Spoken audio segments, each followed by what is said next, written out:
چاقو حملے میں زخمی شاتم رسول ملعون سلمان رشدی نشان عبرت بن گیا۔ سلمان رشدی کے ایجنٹ اینڈریو وائلی کے مطابق بھارتی نیاد گستاخ رسول کی ایک آنکھ اور ایک ہاتھ ضائع ہو گیا ہے۔ اس حملے میں ملعون شاتم رسول کی گردن پر 3 شدید زخم لگے تھے اور بازو کے اعصاب کٹ گئے تھے۔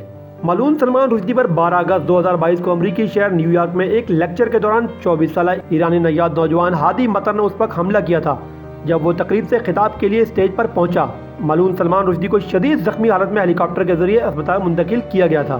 اس حملے کے ملزم 24 برس کے امریکی نیاد ہادی مطر نے قتل کی کوشش میں اعتراف جرم سے انکار کیا تھا۔ ملعون سلمان رشدی کے ایجنٹ کے مطابق سلمان رشدی ایک آنکھ کی بینائی سے محروم ہو چکا ہے۔ اینڈریو والی نے ایل پیس اخبار کو انٹرویو میں مزید کہا کہ سلمان رشدی کی گردن پر 3 سنگین زخم آئے، ایک ہاتھ اس کا ناکارہ ہو چکا ہے کیونکہ اس کے بازو کی نسیں کاٹ دی گئی تھیں۔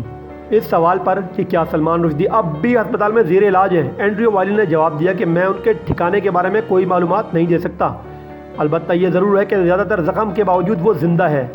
ایران کے سابق روحانی پیشوا آیت اللہ خامنئی نے رشدی کے قتل کا فتویٰ جاری کیا تھا جس کی وجہ سے وہ روپوشی کی زندگی گزار رہا تھا۔ پیغمبر اسلام کے خلاف توہین آمیز کتاب لکھنے پر گستاخ رسول سلمان رشدی پر پہلے بھی حملے کیے جا چکے ہیں۔